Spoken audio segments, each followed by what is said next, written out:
சீனி, soybeans, noodles, சீரகம், வெந்தயம், அவளு, அவ்வளவுதானே? ஓ, வெள்ளை ரவை, கோதுமை ரவை. சரி சரி, போட்டு அனுப்புறேன். மொத்தமா பையன்கிட்ட பில்லை கொடுத்து அனுப்புறேன். நீங்க பணத்தை கொடுத்து விடுங்க. டேய் தம்பி, இங்க வாடா. இந்தா, இந்த லிஸ்ட்ல இருக்கிற பொருள்லாம் போட்டு சாவித்திரி மாமி வீட்டுல போய் கொடுத்துட்டு மறக்காம பணத்தை வாங்கிட்டு வா. குடி. நாங்கெல்லாம் கரெக்டா கலெக்ஷன் பண்ணிட்டு வந்துருவோம், நீங்க கராரா இருங்க. வணக்கங்க. வாமா. நேத்து நான் போட்ட ஊறுகாய் சுமாரா போச்சா? என்னவா சுமாரா போச்சான்னு கேக்குற? நானே எதிர்பார்க்கல, சூப்பரா போச்சு. முதல்ல வாங்கிட்டு போனவங்களே திரும்ப வந்து கேட்டு கேட்டு வாங்கிட்டு போனாங்க. ரொம்ப சந்தோஷங்க. இருமா, நேத்து போட்ட அட்டைக்கு பணம்.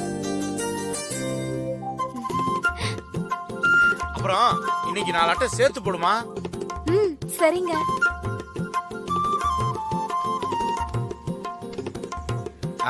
குடுமா குடுமா, இருக்கிறதா குடுமா. அவ்வளவுதானே, வேற எது இருக்கா? கொண்டா கொண்டா கொண்டா.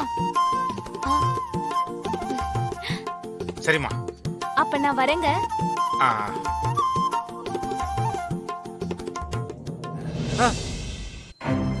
டேய், என்னடா பாத்துட்டு நிக்கிற?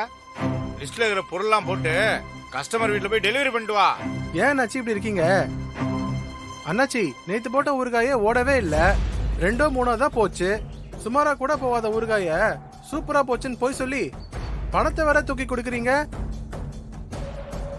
தம்பி, அவங்க ஊர் விட்டு ஊர் வந்து புதுசா தொழில் ஆரம்பிச்சிருக்காங்க போல. நேத்து போட்ட சரக்கு ஓடல, இன்னைக்கு வேணான்னு சொன்னா அவங்க மனசு வருத்தப்படும்ல. அதுக்கு இப்படிதான் பண்ணணுமா? நான் கூட இந்த இடத்துல கடை வைக்கும் போது இந்த கடைலாம் ஓடான்னு தான் சொன்னானுங்க. அப்ப நான் எவ்வளவு வேதனைப்பட்டேன் தெரியுமா? அந்த வேதனைய இன்னொருத்தர் படக்கூடாதுன்னு நினைக்கிறேன். சந்தோஷமா பேசி பணத்தை கையில கொடுக்கும் போது அவங்க முகத்துல ஒரு சந்தோஷம் தெரிஞ்சு பாத்தியா? அதுக்கு ஈடு என எதுவுமே கிடையாது. அந்த பொண்ணு சந்தோஷமா போய் அவங்க வீட்டுல இருக்கவங்க கிட்ட, அவங்க அம்மா கிட்ட எல்லாம் இந்த சந்தோஷத்தை பகிர்ந்துக்கும். தொழிலையும் சிறப்பா பண்ணுவாங்க. ஆம்பளைங்களுக்கு 1000 தொழில் இருக்குடா, ஒண்ணு இல்லைன்னா இன்னொன்னு. ஆனா இந்த மாதிரி பொண்ணுங்களுக்கு ஊறுகாய் போடுறது, இந்த மாதிரி சின்ன சின்ன தொழில் தான். அதை நாம கெடுக்க கூடாதுடா, ஊக்குவிக்கணும்.